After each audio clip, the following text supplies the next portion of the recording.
बिहारियों पर गलत टिप्पणी करना राज ठाकरे को पड़ा भारी। माफी मांगने के बाद न्यायालय से मिली राहत।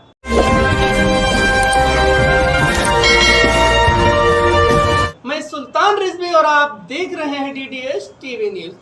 दर्शकों, बिहारियों समेत उत्तर भारतीयों के विरुद्ध आपत्तिजनक शब्दों का प्रयोग करके क्षेत्रवाद फैलाने और धमकी देने के प्रकरण में महाराष्ट्र नवनिर्माण सेना के सुप्रीमो राज ठाकरे को न्यायालय में माफी मांगनी पड़ी, जिसके बाद उन्हें न्यायालय से राहत मिली।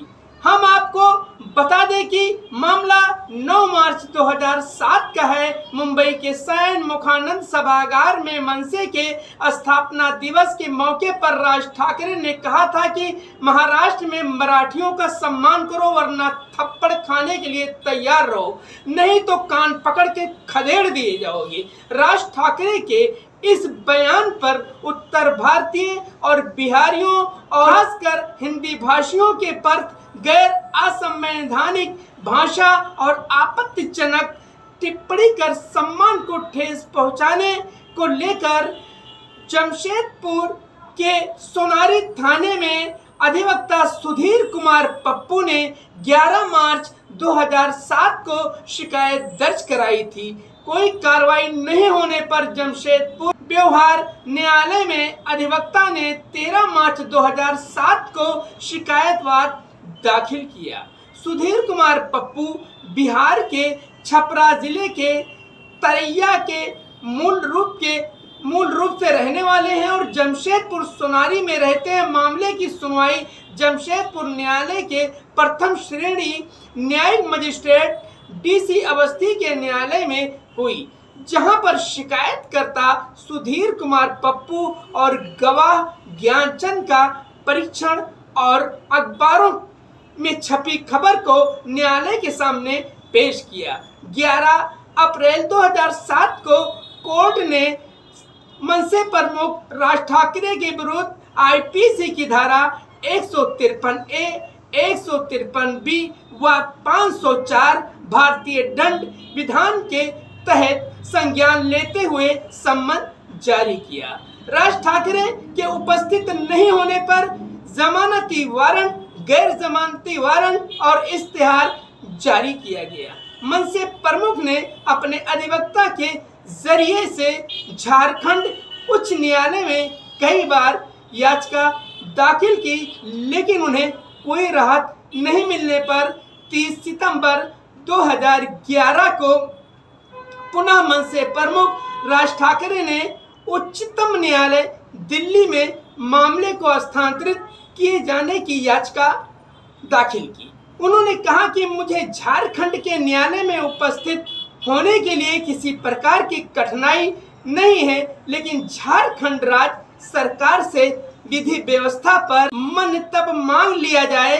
तब सुप्रीम कोर्ट ने झारखंड सरकार से विधि व्यवस्था पर रिपोर्ट मांगी तो राज्य सरकार ने अपने मंतव्य में कहा कि अगर राज ठाकरे झारखंड आते हैं तो विधि व्यवस्था में बाधा हो सकती है।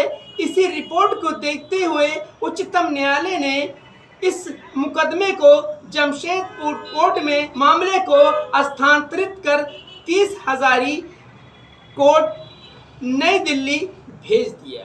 16 दिसंबर 2012 को 30 हजारी न्यायालय ने मनसे प्रमुख राज ठाकरे के विरुद्ध गैर जमानती वारंट जारी किया और मुंबई कमिश्नर को पत्र जारी कर गिरफ्तारी की सुनिश्चित करने को कहा।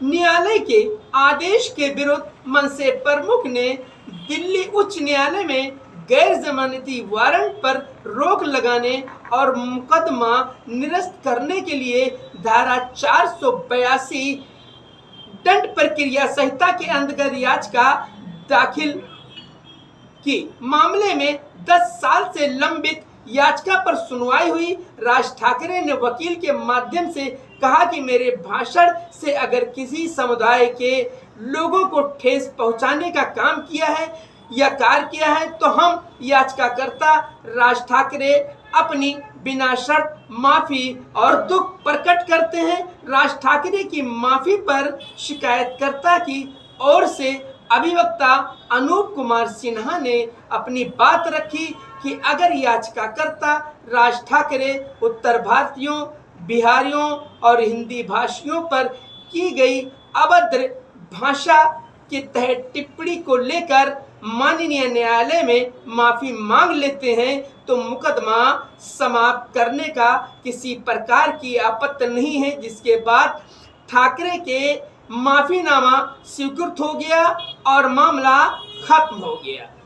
दिल्ली उच्च न्यायालय के आदेश आने पर अभिवक्ता सुधीर कुमार पप्पू ने इस मामले पर टिप्पणी की। उन्होंने कहा कि ये उत्तर भारतीयों, बिहारियों और हिंदी भाषियों के लिए सम्मान की जीत है कि जिस तरीके से उन्होंने गरज करके कहा था कि सम्मान करना पड़ेगा मराठियों को, नहीं तो उन्हें थप्पड़ खाना पड़ेगा और उन्हें कान पकड़कर खदेड़ दिया जाएगा, लेकिन इसका खामियाजा राज ठाकरे को कानूनी तौर पे भुगतना पड़ा और उन्होंने माफी मांगी। उसके बाद उनको न्यायालय से राहत मिली है। मैं सुल्तान रिजवी और आप देख रहे हैं DDS TV।